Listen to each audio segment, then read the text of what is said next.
Au quotidien cette semaine sur LMTV Sarthe, avec le Festival des vins et de la gastronomie de Lénier-Saint-Gervais du 28 février au 2 mars.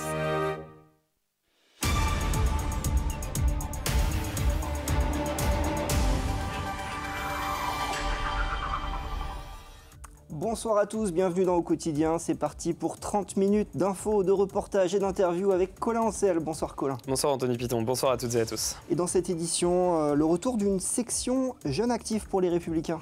Le but, donner la parole à cette tranche d'âge et peut-être aussi renouer avec cet électorat. En quoi consistera concrètement cette section jeunes actifs? La réponse avec notre invité Mathieu Ferrand dans un instant. Et dans la suite, on reçoit un recordman du monde.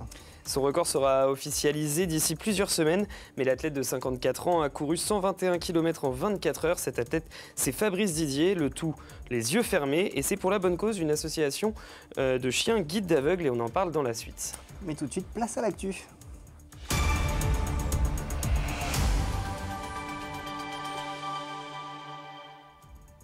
Et au sommaire de l'actualité, en ce mercredi 26 février, les buralistes inquiétés par le trafic. La contrebande et la contrefaçon augmentent en France, mais aussi en Sarthe, qui est concernée. Vous entendrez la présidente des buralistes en Sarthe dans cette édition. Et puis François Hollande était en dédicace au Mans ce mardi. L'ancien président ne s'est pas privé de livrer ses analyses sur la politique et la situation internationale actuelle. Vous le verrez dans ce journal. Vous le disiez Colin, la contrebande et la contrefaçon de tabac menacent les buralistes. À ce jour, le marché parallèle représente entre 35 et 40% du marché du tabac en France. Des dérives qui augmentent et inquiètent les buralistes confrontés à des cambriolages et une diminution de leur vente de cigarettes. La Sarthe a connu une baisse de 11% en 2024 par rapport à 2023. Les explications dans ce reportage d'Alexandre Ferrer. Ils tuent à petit feu les bureaux de tabac. Le marché de la contrebande et de la contrefaçon sont en expansion partout en France, y compris en Sarthe. D'un côté, on comprend les clients qui cherchent un prix plus bas. Et aujourd'hui, c'est nous qui souffrons de ce marché-là. Certains paquets de cigarettes proviennent d'autres pays européens dont les prix défient toute concurrence. 6,50 € au Luxembourg, 6 € en Espagne, voire 4 € à Andorre. Alors qu'en France, le prix moyen est à 12,50 € depuis début 2025. Effectivement, étant un produit de luxe, on va trouver une autre façon d'aller se procurer. Et en plus, je dirais, nous, c'est le cas dans notre département actuellement, on a des cambriolages parce que c'est simple. Certains savent que ce qu'on trouve dans la rue, c'est de la contrefaçon. Ce qu'on trouve chez un buraliste, c'est du véritable tabac. Donc, on va s'attaquer au bureau de tabac. Le dernier en date, un bar tabac à Oisé, victime d'un cambriolage dans la nuit de dimanche à lundi. 3 000 € de préjudice estimé. L'une des raisons, l'augmentation constante des prix du tabac en France. L'État a presque doublé le tarif du paquet de cigarettes en 10 ans, de 7 € à 12,50 €, incitant certains consommateurs à la fraude. Pour d'autres, ce marché de la contrebande ne doit pas être normalisé. Aujourd'hui, on est en train de pourrir ces belles professions de buralistes qui sont là quand on a besoin d'eux. Voilà, moi je trouve que c'est une très belle profession. Ils vendent du vrai tabac. Et il y a des gens qui travaillent chez nous en France pour faire des vraies cigarettes. Et celles-ci, elles arrivent de je sais pas d'où et on ne sait même pas ce qu'il y a dedans. Je préfère payer 6 € de plus mon paquet, mais je sais que je fume, quoi. À ce jour, 251 bureaux de tabac sont actifs en Sarthe. En moyenne, près de 2 buralistes mettent la clé sous la porte chaque année. La Sarthe manque d'énergie renouvelable. Selon un rapport de la Chambre régionale des comptes, en Sarthe, seulement 7,5% de la consommation électrique est couverte par les énergies renouvelables. C'est moins que la moyenne régionale et surtout beaucoup moins que les 33% fixés par la loi climat à l'horizon 2030. Le rapport pointe aussi la vétusté d'une partie du réseau, des difficultés notamment à enfouir les lignes, ce qui pourrait engendrer des coupures dans les prochaines années. Cela devrait nécessiter des investissements dans chaque département de l'ordre de plusieurs dizaines de millions d'euros d'ici à 2050 selon la Cour régionale des comptes. Le département de la Sarthe placé en vigilance jaune risque de crue ce mercredi. Et notamment dans le sud du département, c'est le tronçon Loire-Aval qui est concerné. La pluie de ce mardi 25 février, les pluies ont fait réagir la rivière. Des débordements sont donc possibles dans le secteur de Flé. Il s'agit de crues habituelles pour la saison.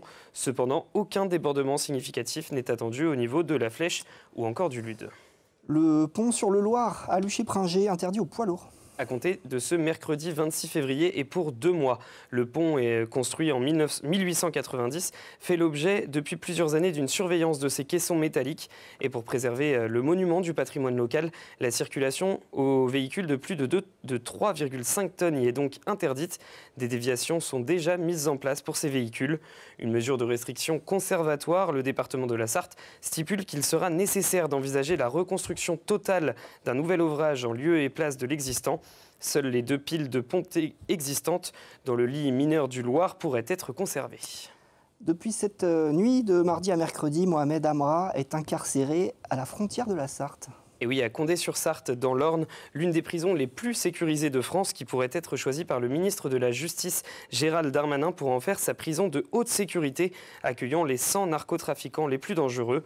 Pour rappel, l'évasion de Mohamed Amra avait coûté la vie à 2 agents pénitentiaires en mai 2024 et provoqué l'émotion de la profession. L'homme de 30 ans a été arrêté samedi en Roumanie. Direction Paris avec le salon de l'agriculture et les Sartoises et Sartois enchaînent les récompenses. Et oui, mardi, la filière LPS, les porcs fermiers Sénoman, label rouge de la Sarthe, remporte la médaille d'or de sa catégorie. La confiture extra citron de Menton de la ferme de la Métairie du Mans a récolté l'argent. Et puis Vénus, la truie de Bayeux de l'Arche de la Nature, remporte aussi une belle médaille d'or dont se félicite sur Facebook Off Course Le Mans. Elle succède à la truie Samantha, vainqueur l'an dernier. On parle maintenant d'un événement littéraire mais aussi politique qui se tenait au Mans. Et oui, ce mardi, au Mans, l'ancien président de la République, François Hollande, était présent à la librairie Tuart pour dédicacer son dernier livre, Le défi de gouverner, un ouvrage dans lequel il revient sur l'histoire de la gauche au pouvoir. Et l'ancien président ne s'est pas privé de livrer ses analyses sur la politique et sur la situation internationale actuelle. Retour sur cette visite avec Anthony Piton. Ouais, on ne peut pas avancer, là. Je suis obligé de répondre à des questions. Voilà. Bonjour. Bonjour. François Hollande était attendu de pied ferme. Dans cette librairie du Mans, près de 150 personnes viennent rencontrer l'ancien président de la République pour échanger avec lui. Moi, il me semble essentiel d'être présent sur une rencontre comme celle-ci lorsqu'on est dans un climat politique dans notre pays qui est particulièrement inquiétant. C'est toujours un réel plaisir d'écouter François Hollande et ses analyses, que ce soit sur la situation nationale ou internationale. Derrière la table de dédicace, un François Hollande en toute détente, rejoint par son ancien ministre de l'Agriculture, Stéphane Le Foll. Il y a des problèmes de circulation au Mans en ce moment. En fait, toutes ces personnes ne sont pas venues pour moi, mais pour Stéphane Le Foll. Un peu d'humour donc au programme, mais surtout beaucoup de politique. L'ancien président ne vient pas seulement parler de son livre, il partage aussi son regard sur l'actualité internationale. Donald Trump, j'ai eu peu d'occasions de discussion avec lui. Mais il m'a toujours parlé d'argent. Tout est argent pour lui. Eh bien, il faut lui faire mal à son argent. C'est comme ça que nous arriverons à le faire reculer. Discussion aussi autour de la scène politique nationale actuelle. François Hollande réaffirme sa position à l'égard du gouvernement. Le gouvernement Bayrou, il a voulu, lui, au contraire, discuter avec les socialistes. Et c'est ce qui a permis certaines avancées sur l'hôpital, sur l'éducation, sur la justice fiscale. Et puis enfin, il fallait bien que le pays ait un budget. L'ancien président, aujourd'hui député, n'a donc pas fini de faire de la politique. François Hollande a déjà confié ne pas écarter l'idée d'une nouvelle candidature à l'Élysée. Votre prénom ? Patrick. Et de la gauche de François Hollande, on passe à la droite avec les Républicains qui créent une section pour les jeunes actifs. On en parle avec notre invité Mathieu Ferrand, secrétaire départemental adjoint LR de la Sarthe. Bonsoir Mathieu Ferrand. Bonsoir. Vous avez donc décidé de rouvrir une section jeunes actifs. Ce n'est pas la première fois puisque ça avait existé au moment où le nom du parti était l'UMP, donc avant 2015. Pourquoi et de quel constat ça part ? Ça part d'un constat simple, c'est que on voulait recréer un espace à la fois d'expression et d'engagement vers les adhérents et militants qui sont pleinement engagés dans la vie professionnelle, parce qu'on n'a pas les mêmes préoccupations quand on est dans la vie active que quand on est chez les jeunes REP et qu'on est étudiant. Donc c'est un pont en fait entre les jeunes républicains pour les étudiants et puis la suite logique. C'est de faire une passerelle, puisque quand le jeune REP qui est étudiant va rentrer dans la vie active, ça lui permettra de rentrer et de poursuivre son engagement au sein de notre formation politique. À qui ça s'adresse concrètement ? Vous disiez aux militants et aux sympathisants, ça veut dire que tout le monde peut venir ? Tout le monde peut venir, il n'y a pas forcément besoin d'être adhérent. Si la personne qui vient au bout de 1, 2, 3 événements trouve que ça correspond à ses attentes, effectivement, peut-être qu'à ce moment-là, elle devra faire le pas pour adhérer. Le premier événement, donc, c'est ce vendredi 28 à la permanence Les Républicains au 27-29 rue Auvray. C'est ça. C'est un afterwork. Pourquoi vous avez choisi ce format ? On a salué l'afterwork pour le lancement de cette section pour pouvoir échanger de manière informelle, faire connaissance et surtout que cette animation se fera autour d'un triptyque, donc comme on l'a dit, des afterwork avec des thèmes spécifiques. Il y aura également des séminaires de formation parce qu'on ne milite pas de la même façon quand on est dans la vie active et quand on est étudiant, encore une fois. Et après également des dîners débats et j'ai perdu le fil. Non, mais moi je voulais vous reposer une question surtout sur les formations, puisque vous avez parlé des formations. En quoi est-ce que ça va consister concrètement ces formations ? Formations, après c'est des formations qui vont être sur à la fois la manière de militer, comment mettons on fait par exemple du porte-à-porte, ça va être aussi du média training, parce qu'il y a des élections municipales qui approchent maintenant à grands pas et que certains de nos adhérents souhaitent s'engager dans leur territoire pour porter le message et les convictions de la droite républicaine. Justement, vous parlez des élections municipales de 2026. Alors, ça paraît loin, mais on en a déjà parlé sur ce plateau avec beaucoup de formations politiques. Ça se prépare, ces élections. Est-ce que cette section-là, le but, c'est d'avoir des personnes qui pourraient intégrer des listes ? Tout à fait, c'est une possibilité en fait de faire émerger de nouveaux visages, de nouveaux talents également. Une possibilité ou même une conviction de créer cette section pour ça ? C'est dans les objectifs de cette section. Après, il y en a plusieurs, mais effectivement, comme je le disais, c'est effectivement pour ceux qui souhaitent pleinement s'engager dans leur territoire, de pouvoir les mettre en contact avec le candidat sortant ou à défaut, effectivement, de pouvoir monter une liste dans leur commune. Et puis potentiellement faire gagner de nouveaux adhérents aux Républicains, puisque vous le disiez, c'est ouvert aux sympathisants. Les Républicains, c'est un peu plus de 500 adhérents. Tout à fait. Quelle est la part des jeunes là-dedans ? Aujourd'hui, la part des jeunes en ce qui concerne la Fédération sartoise, c'est un peu plus de 120 jeunes, si on compte du coup les jeunes actifs et jeunes républicains.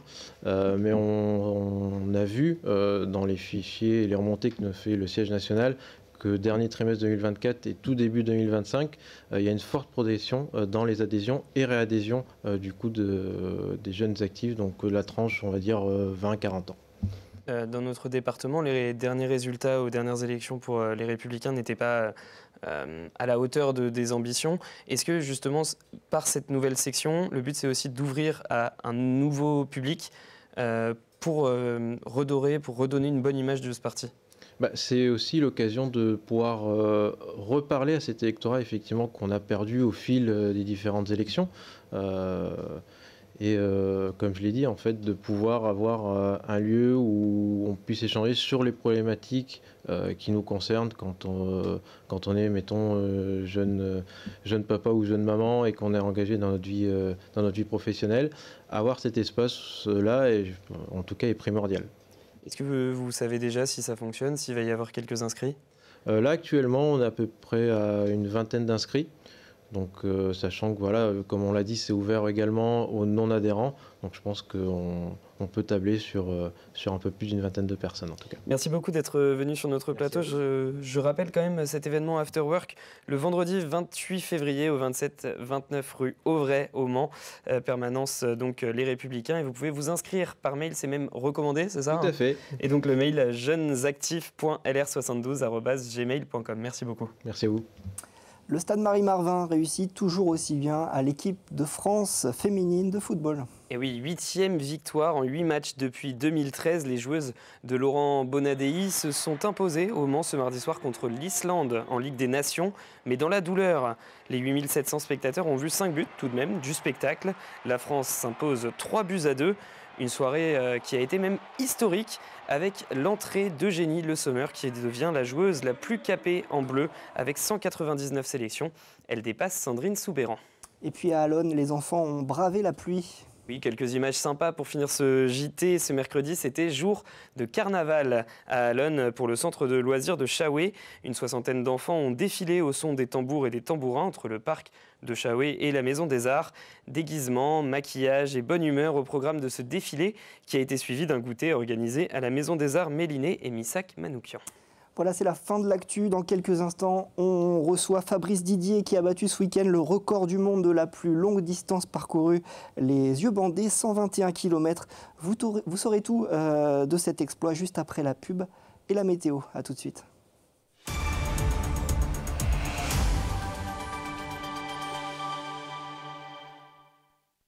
Au quotidien cette semaine sur LMTV Sarthe, avec le Festival des vins et de la gastronomie de Laigné-Saint-Gervais du 28 février au 2 mars.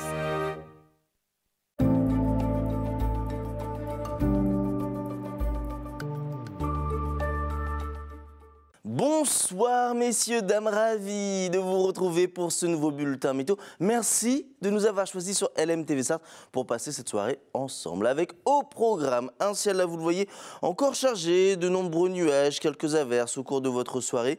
Côté température, celle-ci évolue entre 6 et 9 degrés, comptez 6 degrés à Alençon ou encore du côté de ma mère, 7 degrés à Silluyom, Angers ou encore à Tours, idem du côté de Vendôme, 8 degrés pour la Flèche ou encore du côté de Sablé-sur-Sarthe et 1 degré de plus pour la Ferté-Bernard ou encore du côté de Saint-Calais. Pour la journée de jeudi, au lever de jour, un ciel plutôt variable avec une alternance d'éclaircies, de passages nuageux.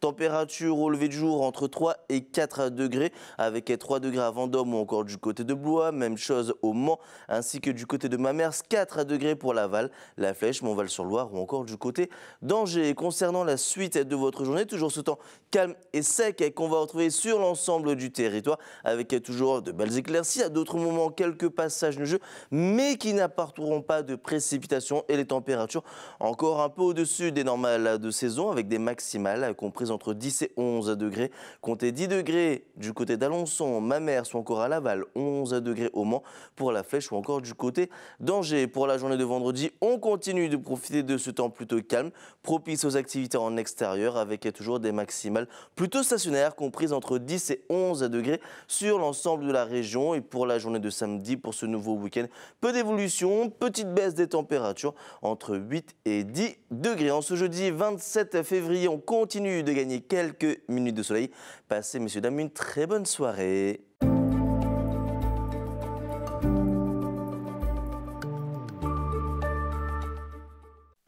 Au quotidien cette semaine sur LMTV Sarthe, avec le Festival des vins et de la gastronomie de Laigné-Saint-Gervais du 28 février au 2 mars.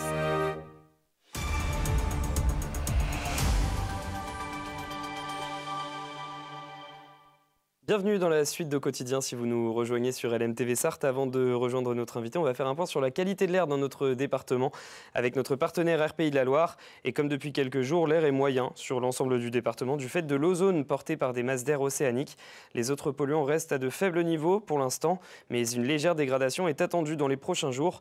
À noter que du pollen pourrait arriver sur notre territoire. Alerte pollen de Nantes indique que l'Aulne et le Noisetier commencent à émettre. Allez, il est temps de parler d'un record du monde avec vous, Fabrice Didier. Bonsoir. Bonsoir. Alors, vous avez réalisé un exploit, courir 121 km en 24 heures, les yeux bandés. Pourquoi est-ce que vous avez décidé de faire ça ?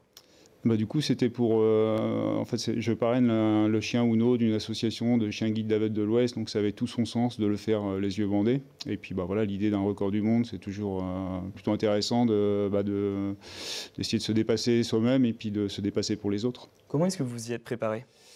En grosse préparation en termes de volume sur du kilométrage, bien sûr, en amont, et puis une préparation plus spécifique autour de la piste où il fallait que je prenne quelques repères avec le bandeau, puisque j'avais déjà des expériences de course les yeux bandés, mais celle-ci est un peu plus particulière puisque je devais être guidé uniquement par la voix, donc chose que je n'avais pas encore réalisée. Parlez-nous de cette expérience justement sensorielle parce que vous étiez complètement privé de la vue. Alors par contre, vous aviez des personnes à côté de vous qui vous guidaient par la voix. Oui, fort heureusement, oui, tout à fait, parce que alors les sensations sont un peu étranges parce qu'on perd toute notion d'espace, de notion du temps qui passe. On est un peu perdu, dans l'espace complètement perdu même, et on compte vraiment sur les personnes qui vont nous guider par la voix. Donc c'est du gauche, c'est du droit, c'est du stop si on va trop à droite, trop à gauche. Donc voilà, c'est un peu particulier. Et puis voilà, des sensations un peu bizarres par moments. Manque de repères. Des manques de repères, quelquefois un peu la tête qui tournait, donc il fallait que je m'arrête un petit peu pour me poser un peu et pour pouvoir repartir après. Justement, vous n'avez pas couru pendant 24 heures, vous avez pu dormir, enfin pas vraiment dormir, mais vous poser un petit peu comme vous le disiez, aller aux toilettes, etc. Voilà, donc alors du coup, pour homologuer par rapport au Guinness Book, j'avais l'autorisation d'enlever mon bandeau à partir du moment où j'étais arrêté, et donc effectivement je pouvais poser les chronos, il ne fallait pas que je fasse des pas supplémentaires, donc je posais mon chrono, je pouvais enlever le bandeau, et je pouvais me poser un petit peu pour me reposer, parce que 24 heures avec le bandeau, je pense que ça n'aurait pas été possible. Alors là, vous êtes assis, mais moi je vous ai vu quand vous êtes rentré, vous boitillez un petit peu. Comment vous allez aujourd'hui ? Alors ça va mieux que lundi et mardi, puisque le lever du lundi a été un peu difficile et un peu douloureux. Donc je marchais dans les ateliers de l'usine un peu en mode... ça chaloupait un petit peu, mais voilà, là ça commence à aller un petit peu mieux. Donc le précédent record était plus de 116 km. Votre record n'est donc pour l'instant pas encore homologué. Pourquoi ? Alors le record officiel, il est de 116 km 400, donc réalisé par un Anglais en 2023. Le mien, donc du coup 121 km, je pense que ce ne sera pas le kilométrage retenu parce que j'ai arrêté mon chrono à 24 heures et 1 minute. Donc je pense que ce serait un petit peu en dessous. Toujours est-il que derrière, il faut effectivement faire un dossier à donner au niveau du Guinness Book avec énormément de preuves. C'est un dossier assez compliqué à mettre en œuvre. Mais voilà, on a essayé de mettre en place un maximum de choses pour pouvoir du coup obtenir la validation. On va dire qu'officieusement c'est bon, mais il y a la partie officielle maintenant qu'il faut attendre. Donc à partir du moment où ils vont recevoir le dossier, il y aura un délai de 3 mois. Et je vous ai beaucoup parlé donc de cet exploit et donc également de votre course. Mais si notre invité a fait ça, c'est pour défendre une association, celle des chiens guides d'aveugles de l'Ouest. Et donc vous le disiez tout à l'heure, vous avez parrainé Uno, le petit chien de 2 ans qui est formé. Ça coûte pas mal d'argent. Racontez-nous cette aventure de partenariat. Alors j'ai commencé du coup l'aventure avec Uno il y a pratiquement 2 ans, puisque c'est le temps nécessaire pour l'éducation d'un chien. Et il a obtenu d'ailleurs dans la même semaine que moi par rapport au record, soit 2 jours avant, il a officiellement été reconnu, obtenu son diplôme de chien guide officiel pour une personne non-voyante ou malvoyante. Et donc ce partenariat, ça a été sur plusieurs années. Vous avez fait plusieurs événements pour sensibiliser à cette cause ? Tout à fait, oui. Là, c'était mon 5e défi du coup pour Uno. Voilà, l'idée, c'était de clôturer le parrainage avec faire un gros truc de manière à ce que qu'il y ait les dons qui puissent aussi arriver, soit peut-être un peu plus important du fait que l'événement était un peu plus important. Et donc ça fait, c'était le 5e défi que je réalisais pour Uno. Qu'est-ce que vous avez fait d'autre ? Alors j'ai fait un marathon dans les escaliers du jet d'eau, au pied de la cathédrale. J'ai ensuite enchaîné avec Paris-Versailles, les yeux bandés, donc 16 km avec un collègue de mon entreprise. Le 10 km le Maine Libre également. Voilà, les 10 km du Maine Libre, oui, avec Jérémy et puis Thomas. C'est une belle aventure à 3, c'était plutôt sympathique. Et puis ensuite, derrière, j'ai fait Saint-Léonard-des-Bois, où j'ai fait une boucle de 2,5 km avec un dénivelé de 300 mètres où je montais le Haut-Fourché. J'ai fait 55 km et puis le dernier en date, du coup, celui du week-end dernier. C'est une sensibilisation donc qui est réussie puisque tous les médias locaux en tout cas parlent de vous. La cagnotte de l'association, vous espérez récolter 3 000 €. D'ailleurs, on va mettre le lien là, de cette cagnotte juste en dessous.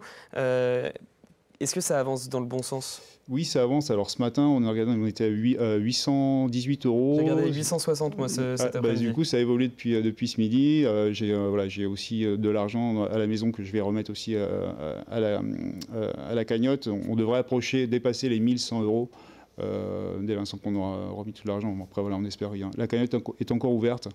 Un mois, voire peut-être un petit peu plus, et on espère qu'il rentre encore un petit peu plus, se rapprocher au moins de l'objectif. Effectivement, l'objectif de 3 000 €. Voilà, le coût le coût d'éducation d'un chien, c'est entre 20 et 25 000 €. Donc ça couvre toute l'éducation du chien et après aussi. Donc, et à noter que 20 chiens ont été remis par l'association en 2024 cette année. Tout à fait, voilà, c'était le bilan de l'association. Nous avons reçu le bilan, c'était 20 chiens remis à des personnes en déficience visuelle ou en non-voyants ou malvoyantes. L'objectif de 2025, c'est 25 chiens pour l'association. Dernière question, quels sont vos futurs projets ? Est-ce que vous avez envie d'aller toujours plus loin ? Est-ce qu'il y a des défis ? Parce qu'on vous connaît pour plusieurs défis. Vous avez par exemple monté les marches du tunnel. On a retrouvé des photos de ce moment-là. Est-ce que vous avez encore des envies de défis ? Oui, après, j'ai toujours des envies. Après, tant que je pourrais le faire, je le ferai. Après, voilà, l'âge, il avance aussi et ça devient, en termes d'entraînement, c'est de plus en plus compliqué parce que voilà, quand on prépare ce genre d'événement, il faut beaucoup d'entraînement.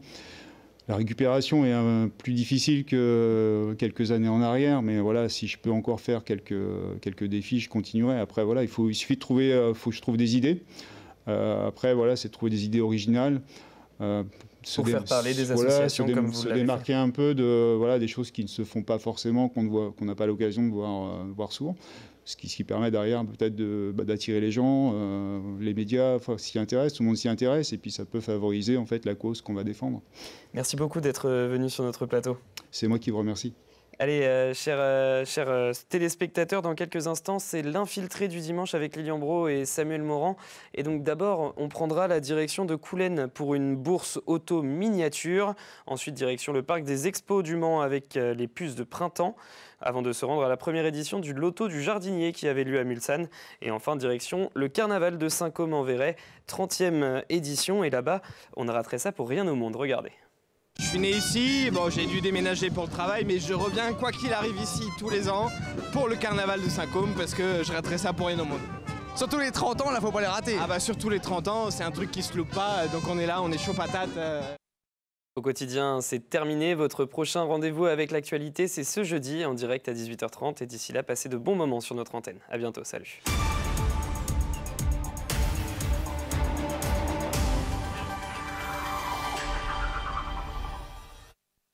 Au quotidien cette semaine sur LMTV Sarthe, avec le Festival des vins et de la gastronomie de Laigné-Saint-Gervais du 28 février au 2 mars.